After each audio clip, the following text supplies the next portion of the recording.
एक हाथी एक बच्चे को जन्म देता है, लेकिन सब इस बच्चे को देख दंग रह जाते हैं। वास्तव में इस हाथी के कान काफी बड़े हैं। लोग सोचते हैं कि यह एक राक्षस है। कुछ लोग उसे डराने आगे आते हैं, लेकिन उसकी माँ भड़क जाती है और उन्हें बाल्टी में फेंक देती है। उसके बाद हाथी का बच्चा उसकी माँ के पीछे छुप जाता है। उसे देख सर्कस का मुखिया बहुत गुस्से में है। हाथी के बच्चे को बेचने के लिए उसने तुरंत खरीदार से संपर्क किया। यह सुनकर हाथी का बच्चा सहम जाता है। हर किसी को यह बच्चा प्यारा लगता है, तो वो इस न बेचने के लिए कहते हैं। मालिक कर किसी की बात को टाल नहीं पाता है, इसलिए बच्चे को रखने के अलावा कोई चारा नहीं था। इसकी देखभाल एक बिना हाथ वाले आदमी को करनी है। फिर हाथी ने प्रदर्शन करना शुरू कर दिया, लेकिन इस अजीब हाथी के बच्चे से दर्शक डर सकते हैं, इसलिए उसके कानों को ढक दिया जाता है। अप्रत्याशित रूप से अभी भी एक दुर्घटना होती है और हाथी के बच्चे ने दर्शकों की टोपी खींच ली है। अप्रत्याशित रूप से उस टोपी के कारण डम्बो को छींक आ जाती है। दर्शक उसके बड़े कान देख लेते हैं और उस पर हंसने लग जाते हैं। यहाँ तक पर पत्थर भी बरसाए जाते हैं। हाथी की माँ अपने बच्चे को बचाने के लिए सामने आती है। हाथी का बच्चा डर के मारे अपनी माँ के पीछे छिप जाता है। तब दुष्ट आदमी फिर प्रकट होता है और हाथी पर कोड़े चलाने लगता है।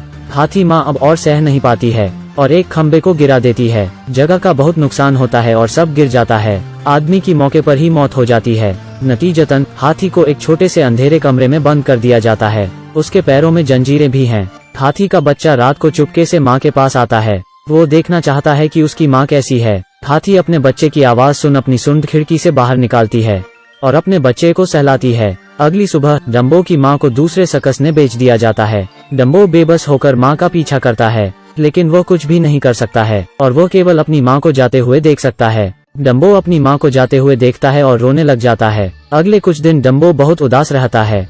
यह लड़का और लड़की उसे दिलासा देते हैं। अचानक आसमान में एक पंख दिखाई देता है। अचानक डम्बो उठता है और कुछ जादुई होता है। डम्बो वास्तव में अपने कानों से उड़ पा रहा है। इस दृश्य ने दो लड़के और लड़की को हैरान कर दिया। जल्द ही डम्बो को जोकर के रूप में तैयार किया जाता है। फिर एक लिफ्ट पर चढ़ाया जाता है। उसे वो एक अच्छी ऊंचाई पर लेने जा रहे होते हैं। जैसे जैसे लिफ्ट ऊंची होती जाती है, डम्बो भी डरने लग जाता है, लेकिन आखिरकार वो आग बुझाने का काम पूरा कर लेता है। अचानक एक जोकर गलती से टोपी एक स्विच पर फेंक देता है। आग तुरंत भड़क उठती है। डम्बो ऊंचे मंच पर फंस जाता है। आग को नियंत्रित करने वाला स्विच अटक गया है। इस समय लड़की एक सीढ़ी से ऊपर चली जाती है। उसने एक पंख निकाला और डम्बो को दे दिया। तभी डम्बो जमीन पर गिरने लगता है, लेकिन अचानक डम्बो जादू से उड़ने लगता है। सभी इस जादुई हाथी को देख रहे हैं। अब डम्बो बहुत मशहूर हो चुका है। इस समय डम्बो को अचानक एक आवाज बाहर से आती है। उसे लगा था कि उसकी माँ वापस आ गई है, लेकिन दुर्भाग्य से ऐसा कुछ नहीं है और यह एक बड़े सर्कस का मालिक है। उसने अखबार में डम्बो के बारे में पढ़ा था। वो इसे अधिक कीमत पर खरीदना चाहता है। लाभ के प्रलोभन में सर्कस का मालिक डम्बो को बेचने के लिए तैयार है। बॉस लोकप्रियता के लिए हाथी के बच्चे को इस्तेमाल करना चाहता है, लेकिन यह डम्बो के लिए खतरनाक है। लेकिन फिर भी डम्बो की ट्रेनिंग शुरू की जाती है। शो में डम्बो को ऊंचाई पर खड़ा किया जाता है, लेकिन एक हादसा होता है और महिला ऊंचाई से गिर जाती है। रोनी जल्दी से एक रस्सी फेंक महिला को बचा लेता है, लेकिन डम्बो भी ऊपर से गिरने वाला है और वो अपने पैरों से खुद को संभालने की कोशिश कर रहा है, लेकिन वो कितनी भी कोशिश कर ले सब बेकार है। अचानक डम्बो को कुछ सुनाई देता है।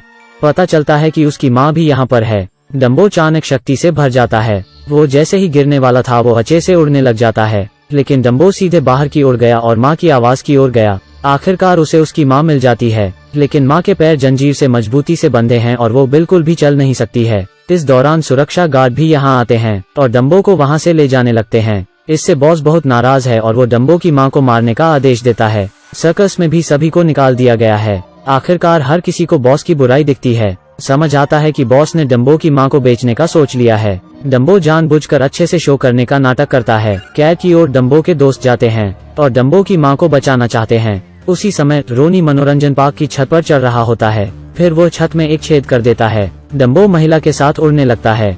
फिर वो मनोरंजन पार्क के कंट्रोल रूम में आ जाता है और एक स्विच को खींच लेता है। एक पल में मनोरंजन पार्क में अंधेरा हो जाता है। इस समय मनोरंजन पार्क का मालिक पूरी तरह से गुस्से में है। गुस्से में वो तोड़फोड़ करने लगता है।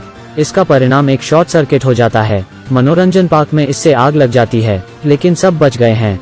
अगले दिन डम्बो सभी को अलविदा कह रहा होता है। वो अपनी माँ के साथ वापस जंगल में जाना चाहता है। महिला डम्बो के सिर से पट्टा निकाल देती है और उसके माथे पर चूमती है। दोनों बच्चे भी डम्बो के पास आते हैं और आके आखिरी बार उसे अलविदा कहते हैं। डम्बो और माँ अब जंगल में आ चुके हैं। उसी पल डम्बो अचानक खुशी से उड़ने लग जाता है, क्योंकि वो अपने असली घर आ गया है।